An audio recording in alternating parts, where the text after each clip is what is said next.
జయతు జయతు దేవో దేవకీనందనోయం జయతు జయతు కృష్ణో వృష్ణివంశప్రదీపః జయతు జయతు మేఘశ్యామలః కోమలాంగో జయతు జయతు పృథ్వీ భరనాశో ముకుందః. హరి ఓం. పరమేశ్వర స్వరూపైన సభకి నమస్కారం. ఈనాడు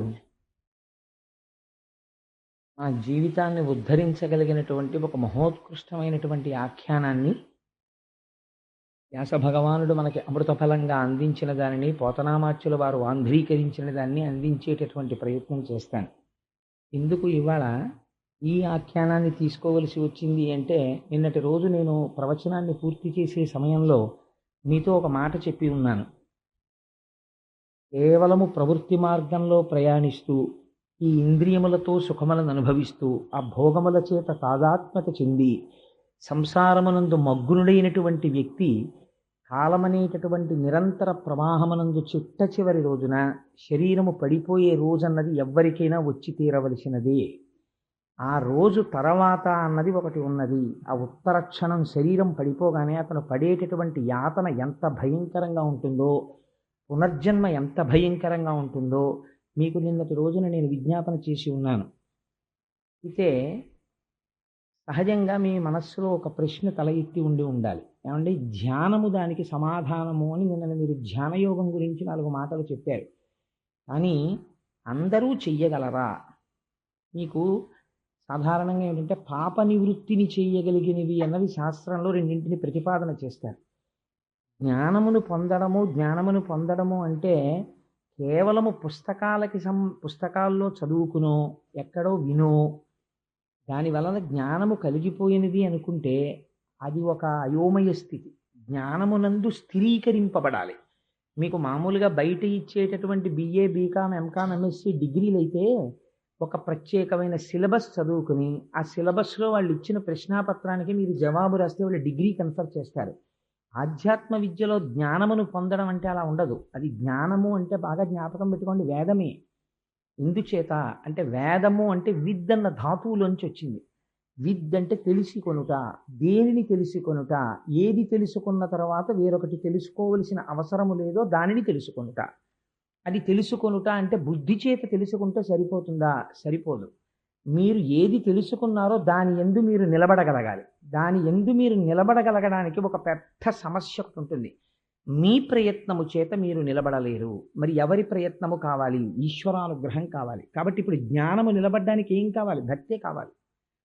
కాబట్టి భక్తికి ఉన్నటువంటి ప్రత్యేకమైన లక్షణము, మీరు ప్రపంచంతో ఏ సంబంధం పెట్టుకోండి, ఆ సంబంధం మిమ్మల్ని వంచించి తీరుతుంది, ప్రమాదాన్ని తీసుకొచ్చి తీరుతుంది.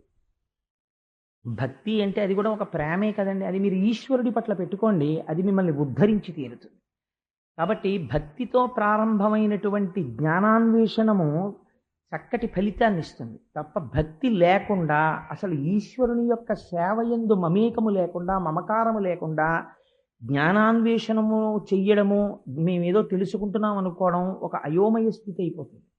ఇది భక్తి అనబడేటటువంటిది ఎంత గొప్ప ఫలితాలను ఇస్తుంది, దాని యొక్క పరిణామము ఎంత గొప్పగా ఉంటుంది అనేది మనం ఇంతకాలము ప్రవృత్తి మార్గములో తెలిసో తెలియకో సంసారమునందు మగ్నులమై ఉంటాం కూడా. ఉత్తర క్షణంలో రేపటి రోజున పూర్ణ వైరాగ్యం వచ్చేసి మనందరం మహాజ్ఞానులం అయిపోతామని ఎక్కడా ఏమీ సిద్ధాంతం లేదు. కానీ మరి అలా ఉన్న వాళ్ళని రక్షించగలిగిన తేలికైన తరుణోపాయము ఏదైనా ఉన్నదా? మరి ఇది చెప్పకపోతే భాగవతంలో వ్యాసుడు మనకి ఏమందించినట్లు? అందరూ ఒకే స్థాయిలో ఉండరు కదండి. ఏమంటే మీరు భక్తి మొదలెట్టండి, భక్తి చేత మిమ్మల్ని మీరు పరిశీలన చేసుకోండి, అప్పుడు వైరాగ్యం వస్తుంది, భక్తి వైరాగ్యం కలిసి జ్ఞానం వస్తుంది, జ్ఞానం వచ్చిన తర్వాత అసలు మీ స్వస్వరూపము మీకు భాషిస్తుంది, మీ స్వస్వరూపమునందు మీరు నిలబడితే మీకు మోక్షం వస్తుంది అన్నాను అనుకోండి. అది నేను చెప్పినంత తేలిక కాదు. అసలు భక్తిలోనే కుదురుకోదు మనస్సు, ఇంకా జ్ఞానం దాకా ఎక్కడెడతారు? ఈలోగా ఆయుర్దాయమా తెలియదు, ఎంతకాలము ఎవరు ఉంటున్నారనేది తెలియదు, ఎంతకాలము ఎవడు దాని మీద నిలబడగలడన్నది తెలియదు. మరి ఎలా తరుణోపాయం? ఒకటి చెప్పగలగాలి. అందుకే మన మతానికి ఒక విచిత్రమైన పేరుంది, సార్వభౌమిక మతము అని. సార్వభౌమిక మతము అంటే ఇది అన్నిటికన్నా చక్రవర్తిత్వమును పొందినటువంటి మతము అన్న అర్థంలో కాదు. సర్వభూమికల యందున్న వారిని ఉద్ధరించగలిగిన మతము. మీరు ఒక విషయం జ్ఞాపకం పెట్టుకోండి, సంస్కార బలము చేత అందరూ జ్ఞానమును పొందలేరు. అందరూ జ్ఞానాన్ని పొందుతారనుకుంటే అది పొరపాటు. ఉపాధి ఎందున్న దోషము చేత అసలు కొందరు జ్ఞానం వైపుకు అడుగే పెట్టరు. సాలెపురుగు పెట్టగలదా నాకు చెప్పండి జ్ఞానం వైపు? పాము పెట్టగలదా? లేకపోతే ఒక ఏనుగు పెట్టగలదా? మరి ఏ వేదంబు పఠించలూత భుజగం వేశాస్త్రముల్ సూచే తానే విద్యాభ్యాసమునర్చ కరి చించే మంత్రమూహించే బోధావిర్భావ నిదానముల్ చదువులయ్యా కాదు మీ పాద సంసేవాసక్తియ కాక జంతుతతికిన్ శ్రీకాళహస్తీశ్వర.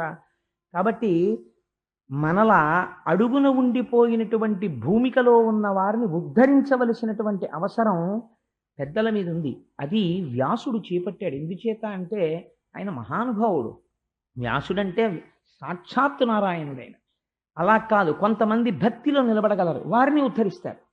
ఇంకొంతమంది ఉంటారు, వాళ్ళు భక్తి చేత వైరాగ్యమును పెంపొందించగలరు, వాళ్ళని ఆ స్థాయిలో ఉద్ధరిస్తారు.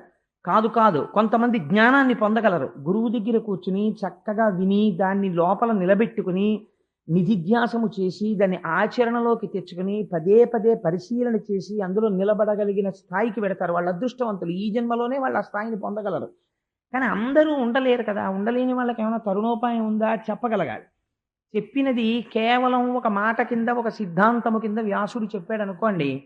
మనుష్య జీవితంలో మీరు ఎంత కాదన్నా ఒక సత్యము ఒకటి ఉంటుంది. ఏమిటది అంటే అనుమానించుట. ఇది నిజమేనా అండి, అలా జరుగుతుందా అని అడుగుతాం. ఇలా జరుగుతుందా అని అడిగితే ఒక చందమామ కథో ఒక బొమ్మరిల్లు కథో తీసుకొచ్చి మీకు చెప్పారనుకోండి, అది ప్రమాణం కాదు. వ్యాసుడు అలా మాట్లాడకూడదు. కాబట్టి ఆఖ్యానము అంటారు. అంటే ఒక కథని, కథ అంటే అది రచించిన కథ కాదు, యథార్థముగా జరిగినదై ఉండాలి.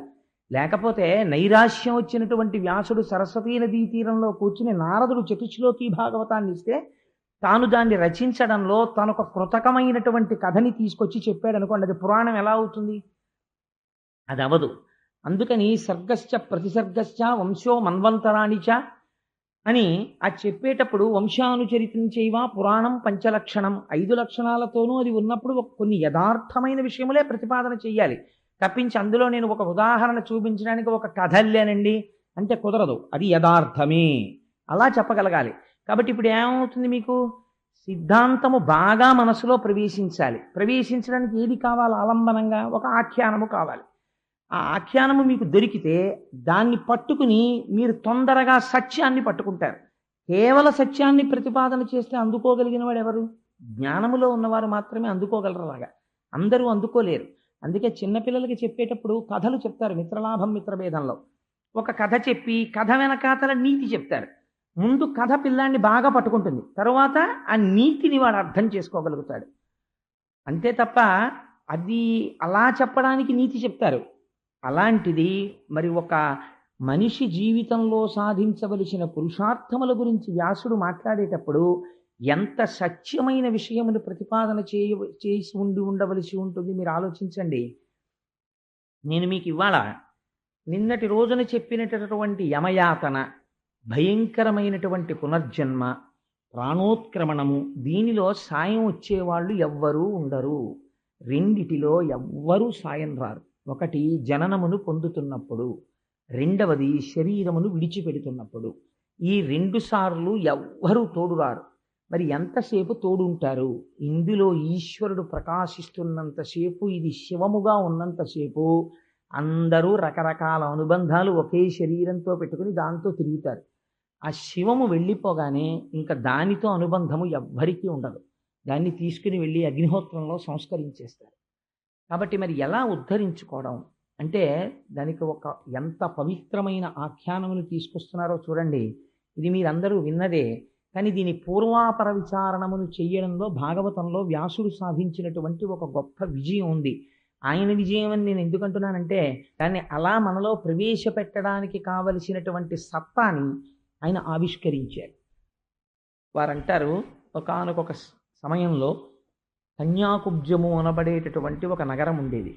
ఆ కన్యాకుబ్జం అనేటటువంటి నగరంలో ఒక శ్రోత్రియుడైనటువంటి బ్రాహ్మణుడు. ఆయన త్రికాల సంధ్యావందనం ఆచరించి వేదాంగములను తాను పఠించి 10 మందికి వేదాన్ని వివరణ చేస్తూ 10 మందికి పురాణ ప్రవచనం చేస్తూ దొరికిన దానితో అత్యంత సంతోషంతో జీవితాన్ని గడపగలిగినటువంటి సమర్థుడైన వాడు. యాదృచ్ఛికముగా ఆయనకి ఐశ్వర్యము చేకూరినది. ఆయన తనంత తాను కూడబెట్టుకోవాలని కూడబెట్టుకున్నవాడు కాడు. యాదృచ్ఛికముగా ఐశ్వర్యం అలా సంప్రాప్తం జరిగింది. ఆయన మనస్సు మాత్రం సర్వకాలముల యందు భగవంతుడి యందు రమించేటటువంటి స్థితి ఉన్నవాడు. అటువంటి మహాపురుషుడికి ఒక కుమారుడు జన్మించాడు. ఆ కుమారుడికి ఆయన ఒక పేరు పెట్టుకున్నాడు. ఈ పేరు పెట్టుకోగానే, ఈ పేరు చెప్పగానే మీరందరూ కనిపెట్టేస్తారు. ఆయన పేరు అజామీళుడు. ఇప్పుడు అజామీళోపాఖ్యానము అనగానే మీరందరూ మాకు తెలుసండి అంటారు. కానీ మీకు తెలియని విషయం ఒకటి చివర ప్రతిపాదన చేస్తాడు వ్యాసుడు. అది చాలా గమ్మత్తైనటువంటి ప్రతిపాదన చేస్తాడు. సరే, ఆయన పేరు అజామీళుడని పెట్టారు. పెడితే దాని గురించి పోతన గారు ఒక అందమైనటువంటి విషయాన్ని ప్రతిపాదన చేశారు. కావుననితడు సత్కర్మవశమున భూదేవ కులమున పుట్టినాడు. శాంతుడై దాంతుడై ధర్మసంశీలుడై వేదపఠనంబును సలిపినాడు. అనయము గురు అతిథి పెద్దల చేరి శుశ్రూష చేసినాడు. సర్వభూతములందు సమబుద్ధి కలిగి అనేక మంత్రసిద్ధుల బడసినాడు. అంతటితో ఆయన ఊరుకున్నటువంటి వాడు కాడు. సత్యభాషణ నియమంబు జరిపినాడు. నిత్య నైమిత్తికంబుల నెరపినాడు. డంభ లోభాది గుణముల ధరిచినాడు. మంచి గుణములు తన యందు నింపినాడు. ఇది అజామీయుడంటే.